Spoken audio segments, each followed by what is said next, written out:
The morning sun peeked through worn cotton curtains as the alarm clock buzzed for the third time.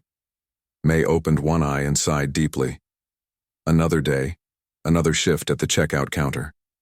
At 42, her life had fallen into a predictable rhythm that rarely changed: wake up, make breakfast for her daughter, work at the supermarket, come home, cook dinner, watch a bit of TV, and sleep. Weekends meant deeper cleaning of their small 2-bedroom apartment and maybe, if she felt brave enough, a trip to the local karaoke bar with her friends from work. May hadn't always pictured her life this way. Once, many years ago, she'd dreamed of bright lights and microphones, of audiences hanging on every note she sang. But dreams cost money, and there had never been enough of that. Her parents needed help with bills after her father got sick. Then college plans got swapped for full-time work, and then came pregnancy at 23. Life, as it often does, simply happened. "Mom, you're going to be late again," her daughter Lily called from the kitchen. At 19, Lily was everything May wasn't at that age: confident, determined, and unafraid to chase what she wanted. Currently, that meant community college classes while working part-time at the library, with big plans to transfer to a 4-year university next fall. Coming, May mumbled, pulling herself out of bed and into her daily uniform: sensible black pants, comfortable shoes that wouldn't kill her feet after 8 hours of standing, and a blue polo shirt with the supermarket logo stitched above her heart. She pulled her long black hair into its usual ponytail, dabbed on a hint of tinted lip balm, and declared herself ready enough. In the kitchen, Lily was hunched over her laptop, a mischievous smile playing on her face as she quickly closed it when May entered. "What are you up to?" May asked, pouring herself coffee into a travel mug. "Nothing," Lily said too quickly, then changed the subject. "Don't forget you promised we could go to the city this weekend." May frowned, trying to remember making such a promise. "The city? What for? Remember? That thing I told you about? The special event?" May vaguely recalled her daughter mentioning something about going somewhere, but the details escaped her. Between inventory day and covering for a sick co-worker, the past week had been particularly exhausting. "Remind me?" Lily sighed dramatically, pulling out a colorful flyer from beneath her textbooks. "The Voices of Tomorrow competition. They're holding open auditions at the Riverside Theater." Now May remembered. For the past month, Lily had been constantly talking about this singing competition that was touring the country looking for undiscovered talent. The winner would receive a recording contract and $50,000. "Oh, honey, I thought we talked about this. I'll take you to watch if you want, but I'm not." "Not for me, Mom. For you." Lily slid an application form across the table. May's eyes widened as she saw her own name neatly filled in, along with contact information and an audition time slot. "I sent them that recording of you singing at Uncle's wedding last year. They emailed back right away with an audition spot." May felt her cheeks burn. "You did what?" "Lily, I can't just... This is for young people, for professionals. It says right here, open to all ages, all backgrounds, no professional experience necessary. And Mom, you're amazing. You know you are. Everyone says so." "Singing at family weddings and in the shower isn't the same as a real competition," May protested, grabbing her purse. "I'm going to be late for work. We'll talk about this later." But later turned into a 3-week campaign of gentle persistence from Lily. She left the application form on the refrigerator. She played recordings of May singing that May didn't even know existed. She enlisted May's friends at work to join the effort, until May's manager was giving her the weekend off for her big break, despite May's protests. The morning of the audition arrived cold and drizzly.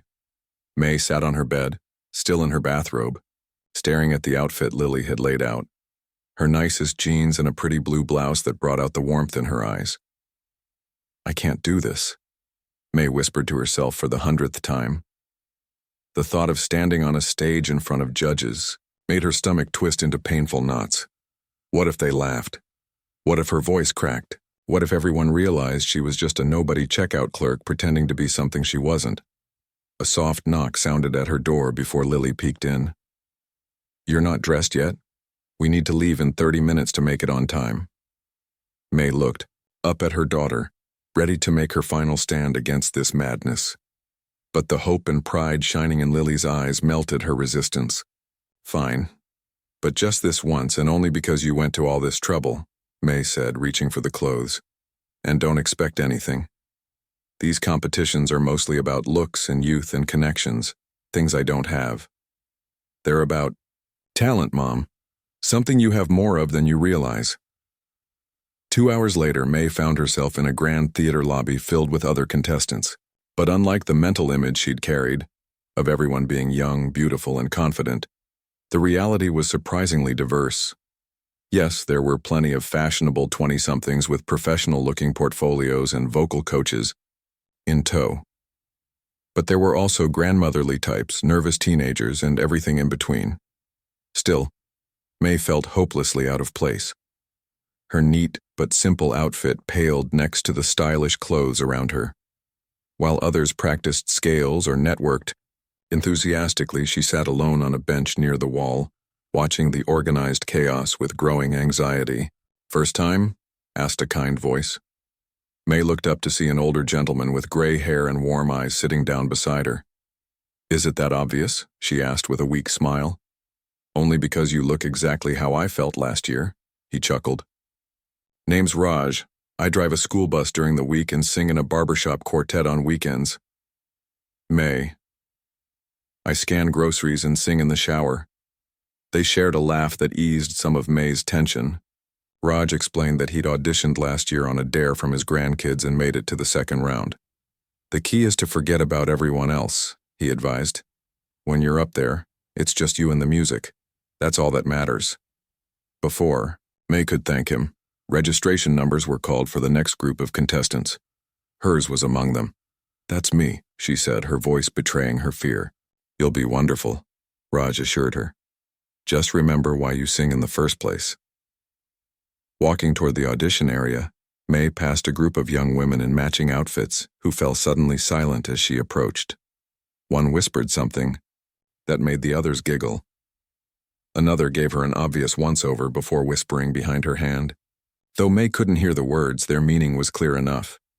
As she took her place in line, clutching the lyrics to the old folk song her grandmother had taught her, May felt every bit the imposter they clearly thought she was.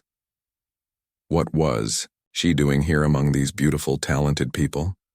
She was just a middle-aged woman with an ordinary life and a daughter who believed in her too much. The line moved forward steadily. Each time the doors opened, May caught glimpses of the grand stage where dreams were being made or broken. Her palms grew sweaty. Her mouth went dry. The simple sheet of paper with her lyrics crumpled slightly in her tight grip. "Next contestant, please prepare to enter," called an assistant with a clipboard. May closed her eyes and thought of her daughter waiting excitedly outside, of her grandmother who had first recognized her love for music, of quiet evenings singing lullabies and busy mornings humming while making breakfast. Music had been her companion through everything life had thrown at her. Perhaps that was worth sharing, even if just this once. "Number 42, called the assistant. "You're up." The assistant with the clipboard opened the heavy backstage door, gesturing for May to follow. The sound of her heartbeat seemed louder than her footsteps as she walked down the dimly lit corridor toward the stage. Far too soon, she found herself standing in the wings, watching as a young man with perfectly styled hair finished a powerful rock ballad. The judges nodded approvingly, and the audience members, mostly friends and family of contestants, applauded enthusiastically. "That's how you do it," the young man said loudly to no one in particular as he exited the stage. He bumped past May without even noticing her, high-fiving his waiting friends. "Number 42? A production assistant called out. "You're on in 30 seconds. May nodded, unable to form words. Her legs felt boneless, her mouth cotton dry. The crumpled paper with the lyrics to River's Lullaby, the song her grandmother had taught her, was damp with sweat in her trembling fingers. What had seemed like a good idea in theory now felt like the worst mistake of her life. "Just look for me in the audience," Lily had said before they separated at registration. "Pretend you're just singing to me." The stage lights dimmed briefly as technicians reset for the next performance. In that moment of relative darkness, May nearly turned and ran. But before she could move, a firm hand touched her shoulder. "Remember, just you and the music," said a voice. It was Raj, her new friend, from the lobby. "Nothing else matters." Then the lights came up and the production assistant gently pushed her forward. "You're on," he whispered. May's feet carried her woodenly to center stage. The lights were blinding, turning the audience into shadowy shapes. She couldn't see Lily at all. What she could see all too clearly were the 4 judges seated at a long table directly in front of the stage. The head judge, a famous record producer known for his blunt critiques, glanced up from his notes. His expression shifted from neutral to something like disappointment as he took in May's appearance. "Name?" he asked, his tone suggesting he was already bored. "May Lin," she replied, her voice barely audible even with the microphone. "Louder. Please, we can't hear you," said a glamorous pop star judge, tapping her glittery nails against her water bottle. "May Lin," she repeated, forcing her voice to project. "And what do you do, May?" asked the third judge, a renowned vocal coach who'd worked with some of the biggest names in music. "I work at Friendly Market. I'm a cashier." The words hung in the air, sounding so small and ordinary in this grand space filled with big dreams. The fourth judge, a record label executive with expertly highlighted hair, exchanged a glance with the others. "And how old are you, if you don't mind my asking?" 42. A barely suppressed laugh came from the wings. May turned slightly to see the group of young women who had whispered about her earlier watching her audition. One had her hand over her mouth, eyes crinkled with amusement. 42, repeated the head judge, making a note. "Interesting. And what brings you to our competition so—" He paused, choosing his words. "Later in life?" Before May could answer, the pop star judge cut in. "Let me guess. Your family and friends always told you that you should be on TV?" The audience tittered with laughter. Heat crawled up May's neck and into her cheeks. "My daughter signed me up," she said quietly. "She—" "Wonderful," interrupted the record executive, clearly not interested in the full story. "And what will you be singing for us today?" "River's Lullaby. It's a folk song my grandmother taught me." The vocal coach judge sighed audibly. "A folk song. Not exactly contemporary market material, but all right. Whenever you're ready." May nodded to the pianist waiting at the side of the stage. He shuffled through his sheet music, frowning. "I don't have that one in my book. Do you have the music?" May shook her head. "Just the lyrics. But it's a simple melody." She hummed a few bars. The pianist tried to follow along, playing a rough approximation that didn't quite capture the song's gentle flow. After a few awkward attempts, the head judge held up his hand. "Let's just have her sing it a cappella. We're running behind schedule." From the wings came another burst of poorly concealed laughter. "She probably can't sing with accompaniment anyway," one of the young women stage whispered to her friends. The vocal coach checked his watch impatiently. "Yes, let's proceed. A cappella." May's hands trembled so badly now that she dropped her lyric sheet. As she bent to retrieve it, she heard more snickering, and someone in the audience made a comment about her mom jeans. When she straightened, the paper shook visibly in her grasp. "I'm waiting," said the head judge, tapping his pen against the table. The pop star turned to whisper something to the record executive, both of them smirking. The vocal coach had already started making notes, as if he'd heard enough to make his judgment. May stood frozen, feeling every critical eye in the room. The light seemed too hot, the stage too exposed. In the wings, the group of young women weren't even trying to hide their amusement anymore. "She looks like she's about to faint," one said loudly enough for everyone to hear. "Or run back to her checkout counter," added another, causing her friends to dissolve into giggles. May closed her eyes, wishing the floor would open and swallow her whole. This had been a terrible mistake. She wasn't meant for this world of beautiful people and harsh judgments. She was just a middle-aged woman who sometimes sang while cooking dinner or driving to work. Through her panic, a memory surfaced. Her grandmother's weathered hands guiding her own as they washed rice together, their voices blending in the simple melody of River's Lullaby. The song about a mother river carrying dreams to the sea, about patience and perseverance and finding one's way home. When May's grandmother had left her village as a young woman, crossing oceans to start a new life, she'd carried nothing but hope in this song. Music lives in your blood, she told May. It doesn't care if you're rich or poor, young or old.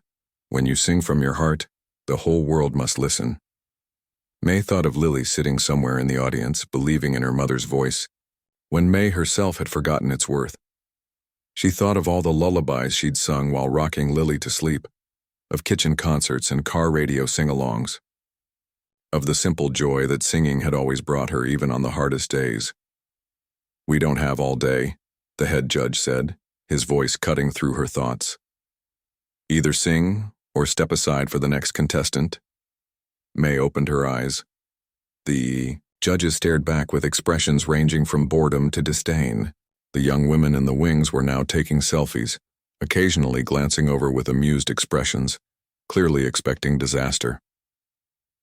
In that moment, something shifted inside May. She folded the crumpled lyric sheet and slipped it into her pocket. She didn't need it. The song lived in her bones. She took a deep breath, squared her shoulders, and looked past the judges to somewhere in the middle distance, where she imagined her grandmother might be sitting, nodding encouragement. "I'm ready," she said, her voice steadier than it had been all day. The theater fell into an uncomfortable silence. Even the whispering from the wings had stopped as everyone waited for what they assumed would be an embarrassing performance. The head judge tapped his pen impatiently against his notepad. The pop. Star judge fixed her lip gloss, barely paying attention. No one expected anything remarkable. May closed her eyes. The bright lights and judgmental stares faded away. In her mind, she was no longer standing on a grand stage in an uncomfortable spotlight. Instead, she was back in her tiny kitchen, washing dishes while singing to keep herself company. She was in her car driving home from work, belting out tunes, with the windows rolled up where no one could hear. She was sitting on the edge of Lily's bed singing away childhood nightmares. Music had always been her private joy, her personal comfort. Not something to be judged or rated, but something that came as naturally as breathing. May took a deep breath and began to sing. "River flow gently, carry my dreams." The first note emerged tentatively, barely above a whisper. The head judge leaned forward, straining to hear. The pop star stopped applying her lip gloss mid-motion. The vocal coach's pen hovered over his notes. "Through valleys and mountains beyond what it seems." May's voice grew stronger, more confident with each word. The simple melody flowed from her like water finding its natural path. There was something in her tone, a richness, a depth, a lived experience, that made the ancient folk song feel intimate and universal at the same time. "When storms come to find me, when darkness draws near." By now, her voice filled every corner of the theater. Pure and powerful, it carried emotions that couldn't be taught in any vocal lesson. The love of a mother, the wisdom of generations, the quiet strength that comes from facing life's hardships with grace.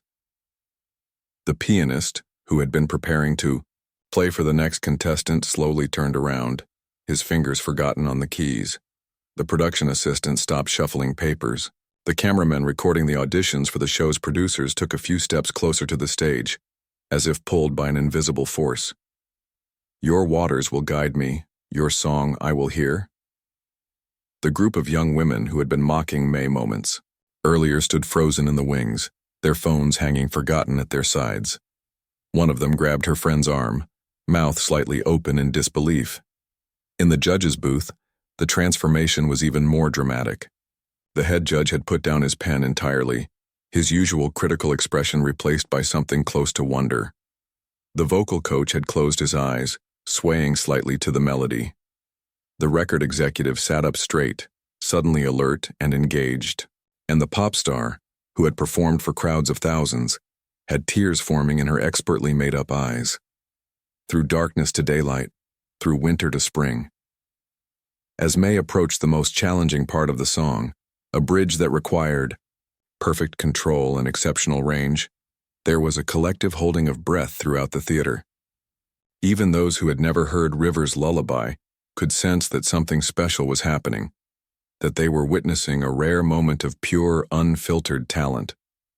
May hit the high note with such clarity and emotion that a chill ran through the audience. Several people instinctively rose to their feet. The note hung in the air, perfect and pure, before gracefully descending into the final verse. I'll follow your wisdom, your peace I will know. As she sang, May slowly opened her eyes. The theater came back into focus, but she no longer felt afraid. She saw Lily in the third row, hands clasped under her chin, tears streaming down her face. She saw Raj standing at the back, nodding with a knowing smile. She even noticed the young women in the wings, their earlier mockery replaced by expressions of awe and in some cases shame, from mountains to ocean wherever you go. May's final note resonated through the theater, holding everyone in a shared moment of connection before gently fading away. For 3 heartbeats after she finished, absolute silence reigned. No one moved. No one spoke. It was as if everyone was afraid to break the spell her voice had cast. Then, like a dam bursting, the applause began. It started with Lily jumping to her feet with a cheer that seemed too big for her small frame. Raj followed immediately, applauding with enthusiastic vigor. Then came the judges. First the vocal coach, then the others, all rising from their seats in a spontaneous standing ovation. The audience followed, row by row standing and clapping. Even the group of young women in the wings joined in, their earlier derision forgotten in the face of undeniable talent. May stood in the center of the stage, blinking in surprise at the reaction. She had been so lost in the song that she'd forgotten where she was, forgotten that people were judging her. The applause washed over her like a warm wave, bringing color to her cheeks and tears to her eyes. The head judge, known throughout the industry for his brutal honesty and difficult-to-impress nature, reached for his microphone. It took him 2 attempts to speak, his voice thick with emotion. In 25 years of judging talent, he said, I have never been so happy to be wrong about someone. The pop star was openly crying now, mascara tracks on her cheeks. That wasn't just singing, she said into her microphone. That was truth. The vocal coach nodded vigorously.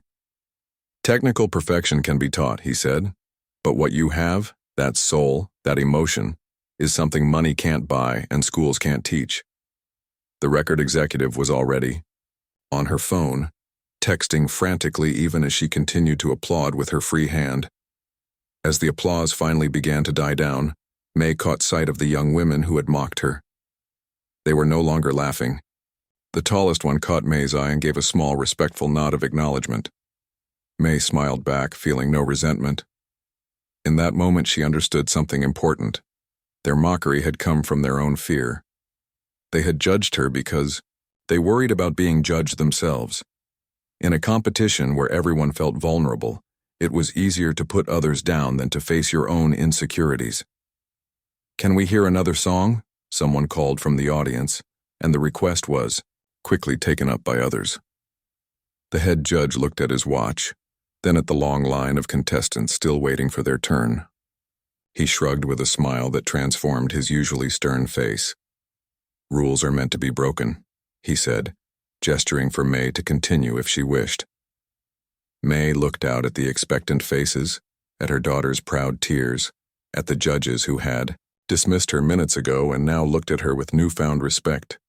She thought of all the years she'd spent hiding her voice, believing it wasn't special enough, believing she had missed her chance. I know one more, she said softly into the microphone. My grandmother taught me this one too. As she began to sing again, her voice even more confident now, May felt something shifting inside her. Not just the joy of being heard, but the profound relief of finally becoming visible. After decades of fading into the background, of being overlooked and underestimated, she was finally being seen for who she truly was, and it felt like coming home. The second song ended to even louder applause than the first. May stood on stage, breathless and glowing with a joy she hadn't felt in decades. The head judge had to wave his hand several times to quiet the audience so he could speak. "I think we can all agree," he said, his voice carrying through the theater, "that we've just witnessed something extraordinary."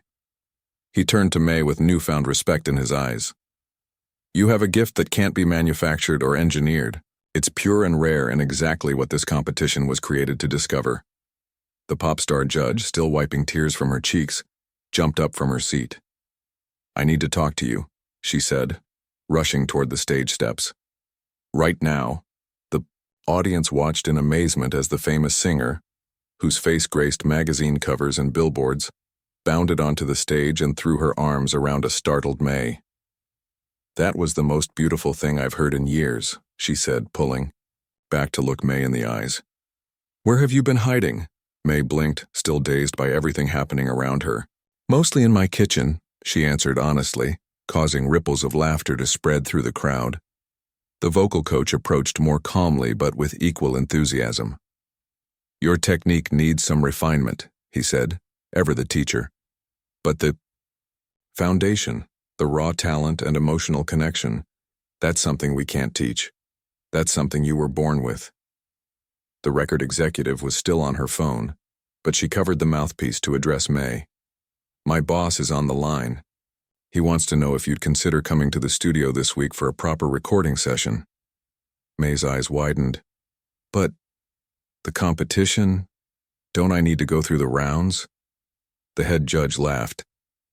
"Technically, yes, but I think we can all agree you've earned a fast track." As they spoke, a commotion near the stage drew everyone's attention. Lily had pushed her way through the crowd and was now climbing the steps, her face streaked with tears of pride. "Mom," she cried, flinging herself into May's arms. I told you they would love you." May hugged her daughter tightly, still struggling to process everything happening around them. Over Lily's shoulder, she noticed a growing crowd gathering at the edge of the stage. Audience members, other contestants, even stagehands, all wanting to meet the unlikely star who had emerged from nowhere. Among them were the young women who had mocked her earlier. The tall one stepped forward hesitantly, genuine admiration replacing her previous scorn. "Your voice is amazing," she said sincerely. "I've been taking lessons since I was 5, and I can't do what you just did." She glanced at her friends who nodded in agreement. "We're really sorry about before. We were nervous and scared." May finished for her with a gentle smile. "I understand. This is a scary place to be." The young woman looked relieved. "Could I, maybe, get a selfie with you? My vocal coach won't believe this." Before May could answer, a professional photographer pushed through the crowd. "Exclusive for Music Weekly," he announced, camera already clicking. "The supermarket singer who's taking the competition by storm." More cameras appeared. Someone thrust a microphone in May's face. "How does it feel to become an overnight sensation?" asked a reporter she vaguely recognized from a local news station. "Overnight?" May laughed, still holding Lily close. "I'm 42. There's nothing overnight about me." Her honest answer earned appreciative laughter. More questions followed in quick succession. "Have you had professional training? Are you currently signed with any label? Will you quit your job at the supermarket? Did you expect this reaction today?" The questions came faster than May could process them. The light seemed brighter than before. The crowd pressed closer. What had moments ago been a dream come true was quickly becoming overwhelming. Noticing May's discomfort, the vocal coach stepped in. "Let's give our star some space," he said firmly, creating a small bubble of calm around May and Lily. "She's just had quite an experience, and there will be plenty of time for interviews later." Grateful for the intervention, May took a deep breath. Across the stage, she caught Raj's eye. He gave her a thumbs up and mouthed, "Told you so."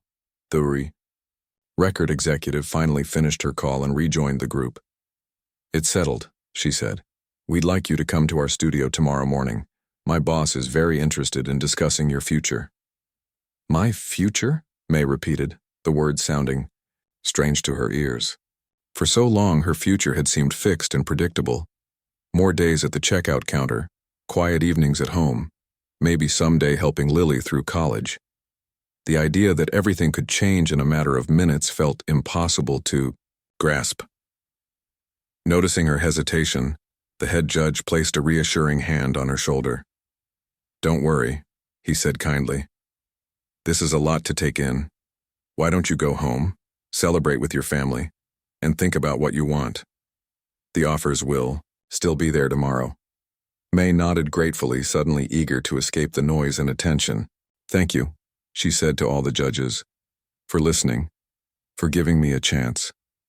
"No," said the pop star, taking May's hand in hers. "Thank you for reminding us why we do this, for showing everyone that real talent doesn't have an age limit or a look or a package. It just is." As May and Lily made their way through the crowd, people reached out to touch May's arm, to offer congratulations, to ask for contact information. Among them was a teenage girl who grabbed May's hand with tears in her eyes. "I was going to quit singing," she confessed. "Everyone said I wasn't pretty enough or young enough to make it. But after hearing you, I'm not giving up." May squeezed. The girl's hand moved beyond words. In that moment, she realized that what had happened today wasn't just about her. It was about everyone who had ever been told they were too old, too plain, too ordinary to follow their dreams. Outside the theater, the late afternoon sun cast long shadows across the sidewalk. Lily bounced excitedly beside her mother, recounting every detail of the performance as if May hadn't been there herself. "And when you hit that high note in the second song, the woman next to me actually gasped out loud. And did you see how many people were filming you on their phones? You're probably going viral right now. We should check online when we get home." May listened with half an ear, still trying to process everything. As they approached the bus stop, her phone buzzed with a text message from her manager at the supermarket. "Just saw a video of you singing. Is that really you? Everyone at work is freaking out." Another message followed immediately after. "Channel 7 News is here asking about you." May stared at her phone in disbelief. "How is this happening so fast?" Lily grinned, holding up her own phone to show a social media page where a video titled "Supermarket Cashier Stuns Judges with Incredible Voice" already had thousands of views. "Welcome to the internet, Mom. You're famous now." As they boarded the bus home, May gazed out the window at the city passing by. Just this morning, she had been an ordinary woman with an ordinary life. Now everything was changing at a speed that left her breathless. Yet amid the whirlwind of attention and opportunity, one thought brought her peace. Whatever happened next, she would never again hide her voice or doubt its worth. After 42 years of background living, May Lin had finally stepped into the spotlight, not by becoming someone else, but by fully embracing who she had been all along. 3 months passed in a whirlwind of activity that transformed May's life in ways she could never have imagined. The small apartment she shared with Lily now featured a sleek laptop and professional microphone setup in the corner of the living room. Her refrigerator door was barely visible beneath the magazine covers, interview schedules, and concert flyers magneted to its surface. On this particular morning, May sat in a downtown recording studio, headphones pressed to her ears as she listened to the final mix of her debut single, a modern arrangement of River's Lullaby that honored the traditional melody while adding subtle contemporary elements. The producer, a well-respected industry veteran, nodded along to the music, occasionally adjusting levels on the massive control panel before him. "That's it," he said as the final note faded. "That's the one." He swiveled his chair to face May. "What do you think?" May removed the headphones slowly, still not entirely comfortable with having her opinion sought by music professionals. "It's beautiful," she said honestly. "I can still hear my grandmother in it, but it sounds bigger somehow." The producer smiled. "That's exactly what we were going for. Traditional roots with wings to fly." He tapped a few keys on his computer. "And the streaming numbers agree. Almost 2 million plays in the first week and climbing fast." From the couch behind them, Lily looked up from her textbook. Despite all the changes, she had insisted on continuing her community college classes, saying, "One star in the family is enough for now." Still, she attended every recording session and meeting she could, part supportive daughter and part protective. "Manager, have you checked the comments section recently?" Lily asked, turning her phone toward them. People from all over the world are sharing their stories about how Mom's voice and journey inspired them. May blushed, still uncomfortable with her newfound fame. While the recording contract, television appearances, and growing fan base were exciting, the most meaningful responses came from ordinary people who saw themselves in her story. Middle-aged, parents who had set aside their dreams, workers who felt invisible in their daily jobs, anyone who had ever been judged by their appearance rather than their abilities. The morning show interview posted yesterday has already gone viral, Lily continued, especially the part where you talked about never being too old to be discovered. The producer checked his watch. Speaking of interviews, we should wrap up here. You've got that magazine photo shooted too, right? May nodded, gathering her things. Unlike the early days when she'd felt out of place in photo studios, she now moved with more confidence. She had politely but firmly refused when the record label suggested makeover specialists, no dramatic weight loss programs, no cosmetic procedures, no attempts to make her look younger than her 42 years. People connected with me because I looked like them, she had explained. I want to keep that connection. The label had reluctantly agreed, then been surprised when her authenticity became part of her appeal. The supermarket soprano who stayed. True to herself had been one headline that particularly resonated with fans. Outside the studio, May's phone rang. It was her former manager from the supermarket. Did you see the news? He asked excitedly. The company is using your story in their new employee recognition program. They're calling it the May Lin Initiative, focusing on discovering hidden talents within the organization. May laughed. Does that mean I still have a job if this music thing doesn't work out? Are you kidding? We've got your checkout counter preserved like a museum exhibit. People come in just to see where you used to work. After saying goodbye, May and Lily hailed a taxi to the magazine office. As they settled into the back seat, May gazed out at the city streets. Life had changed so dramatically that sometimes she felt like she was living someone else's story, yet other things remained wonderfully, comfortingly the same. Lily's determined focus on her studies, their Sunday morning pancake tradition, the collection of handwritten recipes inherited from her grandmother that still guided their family meals. Nervous about tonight? Lily asked, interrupting May's thoughts. Tonight. May's first major concert, performing for a sold-out crowd of 5,000 people. The very thought made her stomach flutter with a mixture of excitement and terror. A little, she admitted. It's so different from the studio. All those people watching, just like you did in the audition, Lily reminded her. Close your eyes and find your kitchen. May smiled at her daughter's reference to the visualization technique she'd developed with her vocal coach. When performances felt overwhelming, she mentally returned to her kitchen, the place where she'd always felt free to sing without judgment. The photo shoot went smoothly, with the photographer capturing images that showed both May's newfound confidence and her natural warmth. Afterward, they had just enough time to return home so May could change and center herself before heading to the concert venue.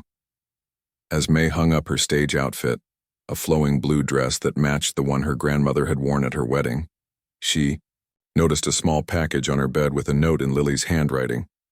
Found this while cleaning out some old boxes. Perfect timing. Love you, Mom. Inside was a faded photograph of her grandmother standing beside a river in her home village, mouth open in song as she washed clothes. On the back, written in her grandmother's careful script, music finds its way, like water to the sea. Tears welled in May's eyes. She carefully placed the photo in her purse to take to the concert. Hours later, May stood backstage at the grand concert hall, listening to the excited murmur of the audience beyond the curtain. Her heart raced, but not with the paralyzing fear she'd felt at the audition. This was different, the heightened awareness of an artist preparing to share her gift. The venue manager approached with a 5-minute warning. Behind him, May spotted familiar faces gathering. The vocal coach who had helped refine her technique while preserving her unique style. Raj, who had been in the audience for every local performance. Even the group of young women from the audition, now among her most enthusiastic supporters and occasional backup singers. Most surprisingly, she saw 3 of her former co-workers from the supermarket wearing t-shirts with her face printed on them. They waved excitedly when they caught her eye, giving enthusiastic thumbs up. "Full house tonight," the stage manager said, handing May a bottle of water. "And you've got some VIPs in the front row, including all 4 judges from the competition." May took a sip of water, remembering how those same judges had initially dismissed her. Now they came to her concerts and spoke about discovering her talent, conveniently forgetting their initial skepticism. She didn't mind. Their change of heart was part of the larger story she wanted to tell. The lights dimmed in the auditorium. The crowd's excited chatter faded to expectant silence. May closed her eyes, took a deep breath, and felt for the photograph in her pocket. "Ladies and gentlemen," announced a voice over the speakers, "please welcome to the stage, May Lin, the Pio." Curtain rose. The spotlight found her. The audience erupted in applause before she'd sung a single note. May stepped forward to the microphone, taking in the sea of faces before her, young and old from all walks of life. In the front row, Lily beamed with pride. "Thank you all for coming tonight," May said, her voice steady with newfound confidence. "3 months ago, I was scanning groceries and singing only in my kitchen. Today, I'm here with you because one person believed in me when I didn't believe in myself." She smiled as Lily wiped away tears in the front row. "So tonight, I sing for everyone who's ever been overlooked or underestimated, for anyone who thinks their time has passed or their dreams are too small, for all of you who have your own river's lullabies waiting to be heard." As the first notes of music filled the concert hall and May began to sing, she felt a perfect circle completing itself. The songs her grandmother had taught her now flowing out to touch new hearts, creating ripples that would carry forward into futures she couldn't yet imagine. Her voice, once hidden, now filled the enormous space with strength and grace. But the most beautiful transformation wasn't in the grand concert hall or the recording contract or her name on music charts. It was in knowing that she was exactly where she was meant to be, singing her truth at last.